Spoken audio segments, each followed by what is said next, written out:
I, 28M, refused to take in my homeless mom, and now the entire family hates me. But they don't know what she did. Yeah. I'm the bad son now. The one who abandoned his poor, struggling mother while living in a decent apartment with a steady job. The one who forgot who raised him.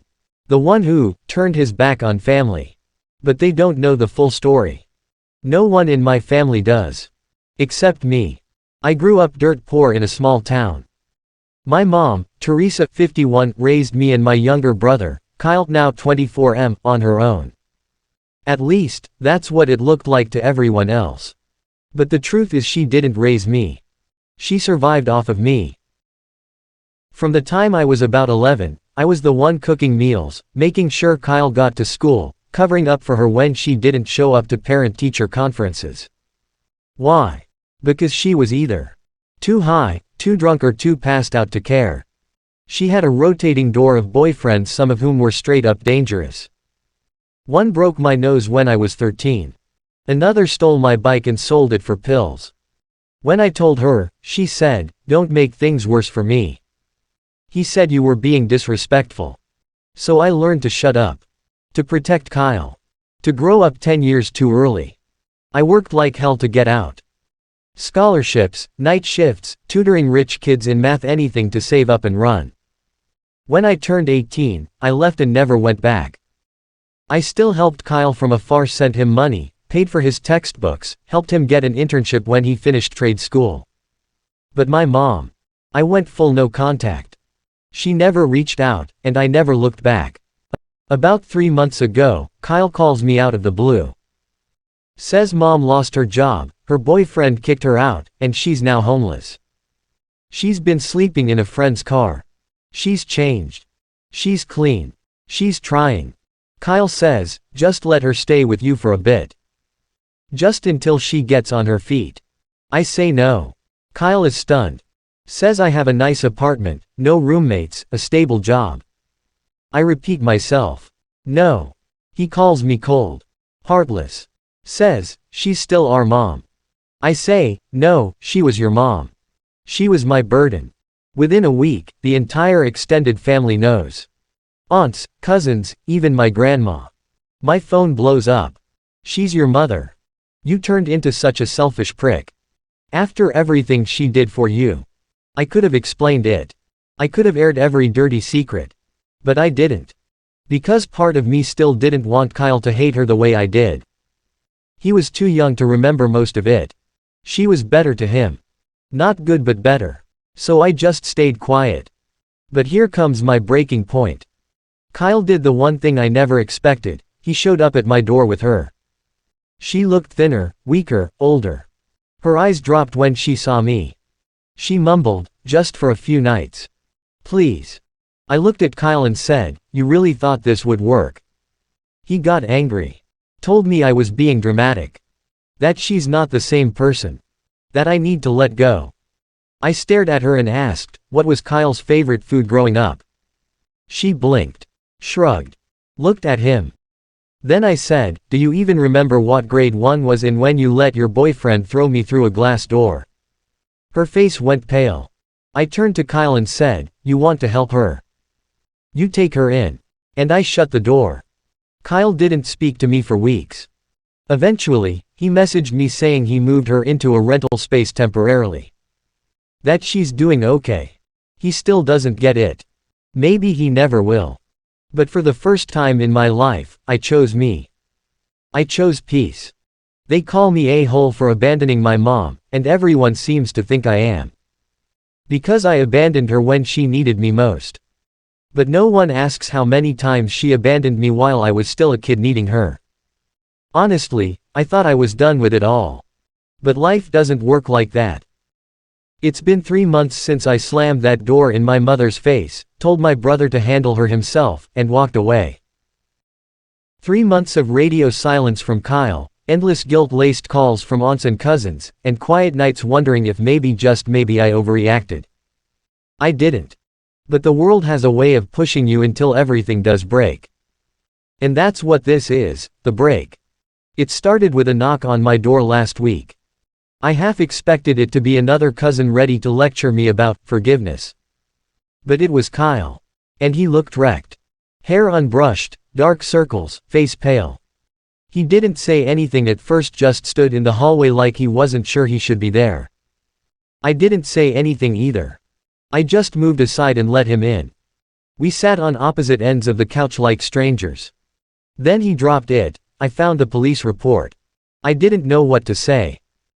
He reached into his backpack and pulled out a worn folder. Inside were photocopies of documents I thought I'd buried years ago. A hospital report from when I was 13, broken nose, bruised ribs. A CPS report filed by a school counselor after I showed up with a split lip.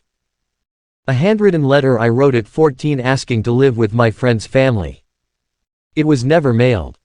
He said he found them in Mom's storage bin shoved behind old photos and tax junk. She never expected him to dig. But he did. He looked at me like he didn't recognize me. "Why didn't you tell me?" he asked. "Because you were a kid. Because I wanted you to have at least one parent to believe in."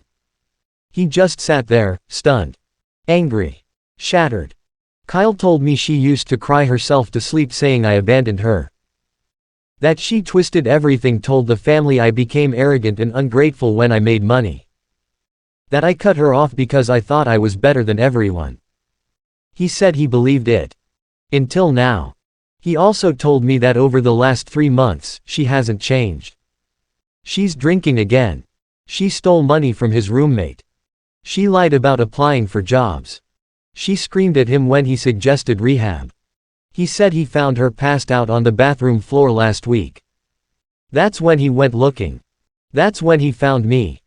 So we talked. Not in the loud, dramatic way. It was quiet. Broken. He asked why I didn't tell someone, why I didn't press charges. I said, because no one would have believed me. I was the angry teenager. The problem child. The liar. I said, she trained me to protect her even when she hurt me. Kyle cried. Then he said something I didn't expect, I think she hurt me too. I just didn't know what to call it. When the truth came out, Kyle tried telling our aunts and cousins what he found. They didn't believe him. Said I must have forged it. Said I brainwashed him. That I was using old paperwork to punish Teresa. One of them told him, your mother gave up everything for you too. And he finally snapped. He told them to never call him again. Blocked all of them. That same night, he texted me, I get it now. I'm sorry for judging you. I didn't know I was protecting a monster too. Mom is currently living in a motel. Kyle moved out of the shared place he had and is staying with me for a while, just temporarily, he says. But honestly, it's been kind of healing. We cook together. Watch trash TV. Talk more than we ever did growing up. He started therapy. So did I. We talk about the possibility of visiting our dad who we haven't seen since we were kids. Neither of us knows if that's a good idea. But at least now, we're facing things together. And Mom. I haven't seen her since that night at the door. Kyle says she still calls. Still begs. Still guilt trips. But he's stopped answering. And for the first time in both of our lives, it doesn't feel like we're the villains anymore. So, was I still the bad guy for saying no? Because everyone treated me like I was. But sometimes saying no is the only way you survive. But one night, when we were both in the couch, watching something I didn't expect, was that he'd asked to confront her together. Kyle told me, I need closure. I need to hear her say it. Or not say it. But I need something. I didn't want to go. I didn't want to see her. But something in me, the 13-year-old kid still waiting for someone to say, I'm sorry. So I agreed. We agreed to meet her in a public place. Neutral. Controlled. No drama. We chose a quiet park near the edge of the city. She used to take us there when we were little. It felt like a sad full circle. We saw her sitting on a bench when we arrived. She looked tired. Smaller than I remembered. Older in a way that wasn't just physical. She smiled when she saw Kyle. Hesitated when she saw me. Kyle did the talking first. We're not here to yell. We're not here to fight. We just want answers. She looked confused. Played dumb. Then Kyle said I found the reports. I know what you did to him. She froze. Like a mask dropped, but only for a second. Then the denial came. That was years ago. You don't remember it, right? He was a difficult child. I was doing my best. I finally spoke. You let a man beat me. You knew, and you let it happen. And then you blamed me for it. Her eyes welled up, but there were no tears. You have no idea how hard it was raising two boys alone. I interrupted. That's not an excuse. That's your justification. You forget that you weren't raising two boys. I was the one who did your job. I raised my brother. Even with a broken nose and split lip. And you did nothing. Kyle looked her dead in the eye and asked, did you ever love us? That broke her. Or maybe she wanted it to seem like it did. She covered her mouth and whispered, of course I did. I still do. I just didn't know how to show it. I stood up. No, you showed it. You showed us exactly what love meant to you. Pain, guilt, manipulation. I lived it. Kyle stayed seated. Quieter now. He said, I wanted to believe you were just broken. That if I tried harder, you'd get better. She said nothing. He added, but now I realize, you made a choice. Over and over. And now we're choosing too. We left. Just like that. No screaming, no grand scene. Just silence and finally, truth. It's been 2 weeks. Neither of us has heard from her. Not a call. Not a text. Not even one of her guilt-soaked letters. Maybe it finally hit her. Or maybe she moved on to another story where she's the victim and we're the cruel, ungrateful sons. Either way, it's done. Kyle's still living with me while he looks for a new place. We're doing better.